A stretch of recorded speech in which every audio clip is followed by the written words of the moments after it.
Hi, I'm Taylor Perry, and today on Hey Westport, we visit a local organization who is making a big difference in our community by helping seniors. We'll stop by the rec department, who is bringing the town together with new programs and events, but we'll start off with the talk of the summer among beachgoers.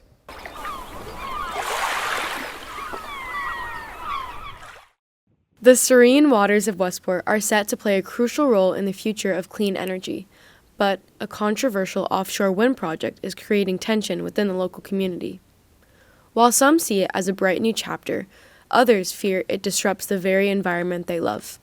Westport resident David Cole claims the town will eventually benefit from the project. The power will come ashore on the Cape and will feed into the grid, so yes, we will be receiving power from that. And it's lower cost power than you can get from coal or oil or gas.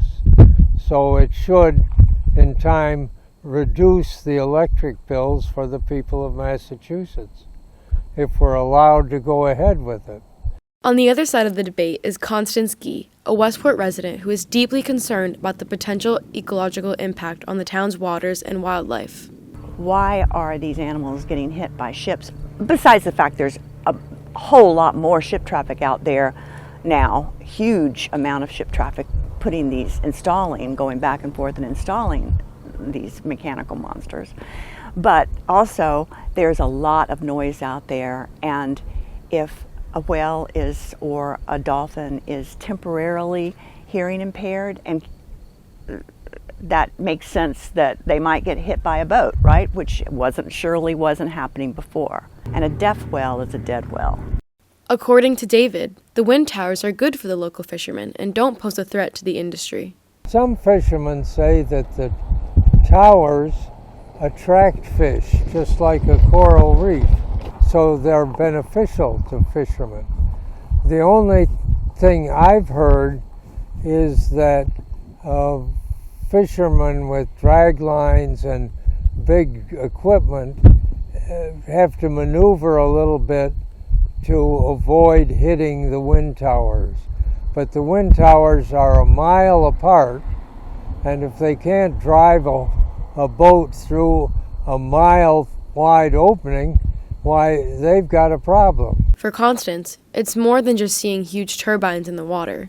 Besides the fact that they are destroying the sea bottom and sea life out there, completely industrializing the ocean, there's also the unfortunate fact that humans, we love the ocean, we love nature and looking out at a beautiful horizon line and that seems unlimited and pristine. It's awesome.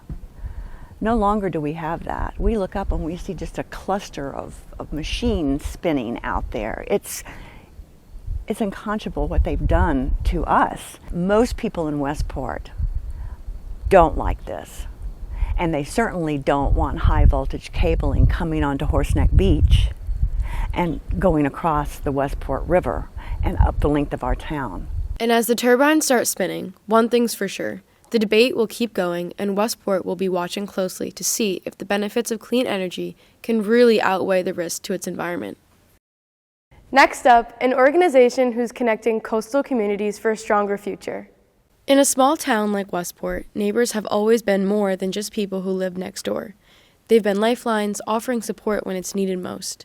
Now, thanks to the expansion of the Coastal Neighbors Network, that spirit of community is thriving in new, impactful ways. When Coastal Neighbors came into Westport in 2019, Gay Gillespie was a leader in expanding the program. We had an open house at the Westport Grange that was very well attended, and of course you can imagine what happened after the open house, COVID. So everything shut down. And at that point I was very involved with being a volunteer, and I had a volunteer situation where the person did need to go 3 times a week to dialysis. So the routine for that was very interesting. We had to sanitize the car, we had to wear gloves, we had to put her in the back seat. It was very, very strict, but there were people that needed services, so our stable of volunteers maintained the work that they were doing to help people stay at home and help them with the things that they needed to be done, mostly transportation. Westport, like many small towns, is home to a significant aging population, but with the challenges of modern life, many seniors are left feeling disconnected and in need of support. Enter the Coastal Neighbors Network, which provides not just a helping hand, but also a friendly face to brighten the day. The other thing about Coastal Neighbors that's very appealing is that we do a lot of little small handyman jobs. So there are some people that need their smoke alarm batteries changed that are up in the ceiling up here, and you don't want to get on a stepladder or trying to get up there to clean those out, or not clean them out, but change them out. Same with light bulbs. You get a light bulb over the series of bathroom ceilings and you don't want to get on a stepladder. So we have volunteers that have signed up to do that, and they'll come over and help you out. We also have volunteers who will just go and sit with an elderly person. It has been shown that elderly people are very lonely, especially if they don't have family or friends nearby. So we'll have people go in and sit for an hour or two, and do puzzles or talk or look at the birds in the bird feeder, and just be company for them, which has been really important. We also have done some grocery shopping when people can't get out. So little things like that. The heart of the network is its volunteers. From running errands to offering companionship, volunteers like Max Kohlenberg have become a crucial support system for their neighbors. Most of it is doctor's appointments, and most of the folks either are somewhat limited in their capacity for walking or visually impaired. So it's helping people in and out of vehicles at their homes and at the destinations they're going to, and that is principally doctor's offices, but also sometimes social events, going to visit relatives, going to the Council on Aging in one of the communities they live in, things of that sort. It's clear that Coastal Neighbors Network is more than just a service. It's a movement that's fostering stronger ties in a community that has always valued connection. I am getting much more than I'm giving. It's just fascinating to get to know the folks who I provide a service to. They're appreciative, but they're most wonderfully generous in terms of telling me about their lives and their interests and where they've been and what they've done. Most of the folks are older, or some not so old but disabled in one way or another, and everybody I've met has been both interesting to talk to and appreciative, and it's always a pleasure. From its volunteer force, the program has found that the beauty of Coastal Neighbors is its ability to unite individuals of all ages around a common cause, caring for others. And as the network grows, so does the sense of community it fosters. With each new volunteer and client, Westport is proving that, in the end, it's the connections between neighbors that truly make the town thrive. The Westport Recreation Department is inspiring active living and community fun for all in town. There's an organization in town that's doing more for our community than we think.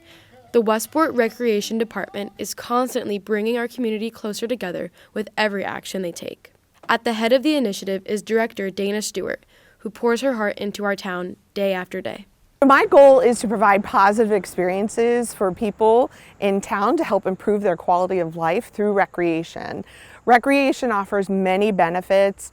It could be getting active and improving your health. It could be becoming more social with people in the community, making friends, getting out of your house just so that you can meet others and have a fun time. Also, learning a new skill, such as our art programs. You know, we have some people who have never painted before, and so to be able to do that in a safe, comfortable environment and learn how to paint is really special. So all those different types of benefits are important. I think one also that comes to mind is reducing stress. And this world where we're all so busy with our jobs and everything else, it's nice to go to a program where you can recreate and just have fun. The organization utilizes local spaces and environments in Westport, primarily their own, right in Central Village, to provide a fun and safe common place for Westporters. So the majority of our programs happen at the Annex Gym.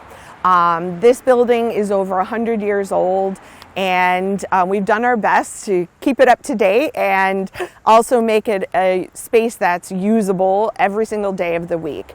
We have programs that happen during the day, also in the evenings, as well as during the weekends. We have rentals. People can rent the gym for their child's birthday party, special events, all that kind of stuff. So it's important to know that that space is a community space. While the department has done more than put on events like their Halloween happening, outdoor movie nights, and adult basketball games, their biggest accomplishment yet has to be their renovation of the famed playground on Main Road and their intents for future projects. While some were upset about the changing of the nostalgic place, Dana sees the change in a way to better provide for and represent our community. So I would say our biggest accomplishment so far has been our annex playground.